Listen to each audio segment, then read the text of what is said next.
University of Maryland head coach Michael Locksley with us, and I will turn it over to Dustin Simonovic, Assistant AD of Football Communications for Maryland, who will lead the Q&A for Coach Locksley. Thanks, Michael. Appreciate everyone being on today. We're going to start with opening remarks from Coach Locksley, and then we'll take your questions. If you want to use the raise hand function, we'll try to get to all of you. Coach? Sure. Thanks, Dustin. And again, thanks everyone for joining. One, I would like to start off by thanking the New Era Pinstripe Bowl people. It's been a privilege to be a part of this experience this week. Thanks to all that have been involved putting this thing together.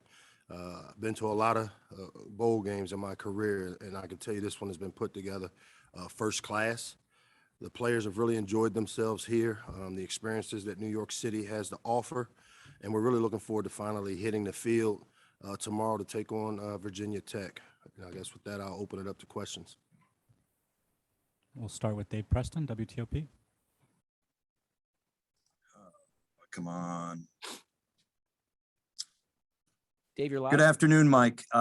It's been over a month since your Terps last played a game as a head coach this year and as an assistant in the past. What do you feel is the biggest challenge with a gap this long? Usually it's tackling, but what we've tried to do is stay pretty consistent within our practices to continue to thud. I mean, even up to yesterday, we were in shells, which are shoulder pads and helmets, to allow us to continue to do a great job fundamentally of tackling. The goal is to try to not be sloppy with the football turnovers. But I think our biggest challenge is, with Virginia Tech and, all the different things, moving pieces there is to figuring out kind of what to expect. And so it's like the first game of a year for us where we've got to be prepared to adjust. And in the last couple of weeks of practice, what do you feel is really coming together on each side of the ball? What has really stood out for you as far as the team being able to progress to where you want them to be? Yeah, I think the big thing is, this time of year for us, as I've talked about, is about developing your team fundamentally. So many times during the season, you get into schemes where, maybe you don't invest enough time into blocking, tackling, running, catching, and throwing. And so, as I've said before, we use this time to go back to the basics. We actually reinstalled, I think, 3 of our installs of our systems on offense, defense, and special teams. We see this as the start of our 22 season, not the finish of our 21. And so, we try to really do a great job of developing, some of the younger players in our program that haven't had a chance to play that will get opportunities to play tomorrow. Thanks, Mike. No problem. Next, we'll go to Alexander Dacey.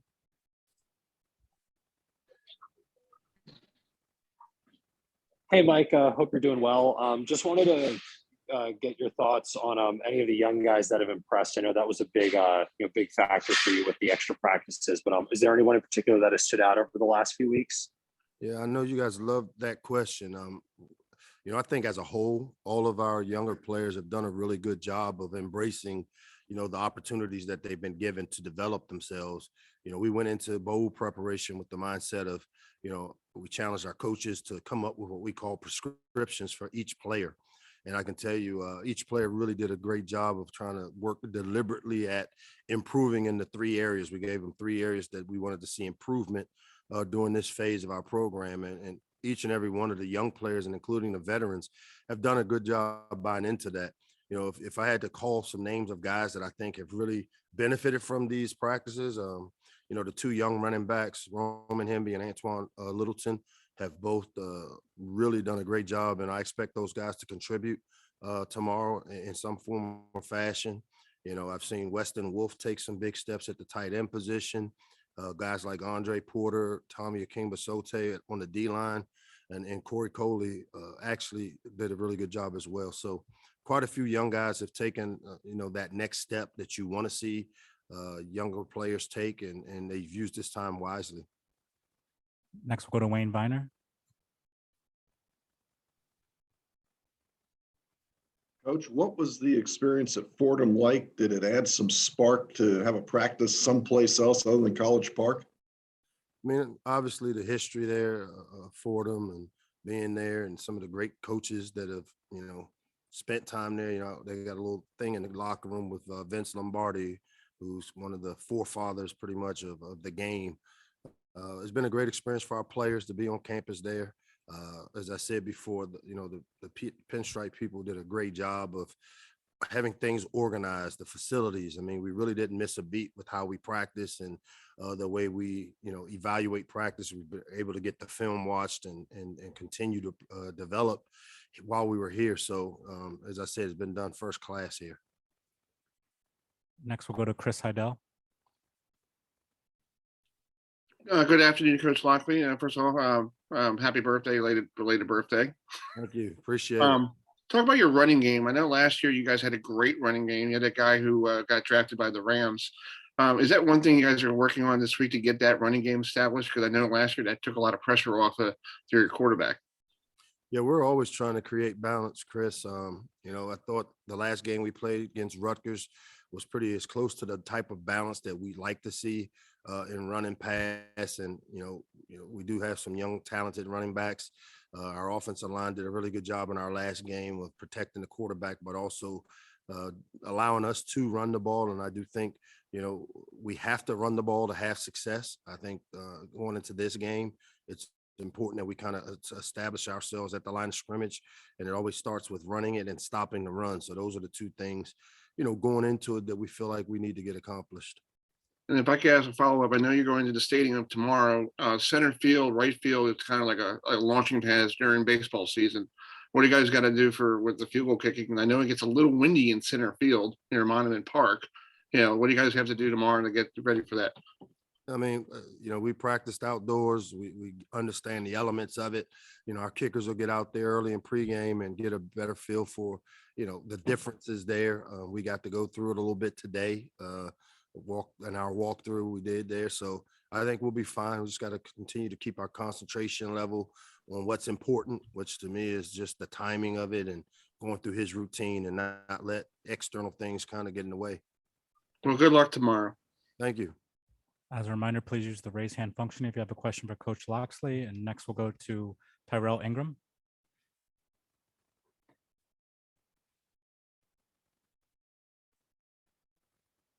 Yeah, sorry about that, Coach. Congratulations, first of all. Question, in terms of tomorrow, I know Virginia Tech is going to probably rely more on Blackshear to run the ball more, which leads to less time of possession for your offense.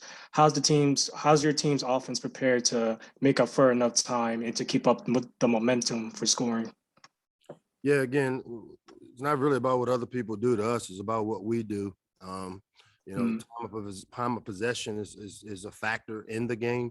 But for us, our goal is to, use any opportunities we have to get the ball, sustain drives, and hopefully have every drive in with a kick, whether it's a punt, a field goal, or an extra point. And so, again, the way they approach the game, obviously, is what they feel they need to do to win.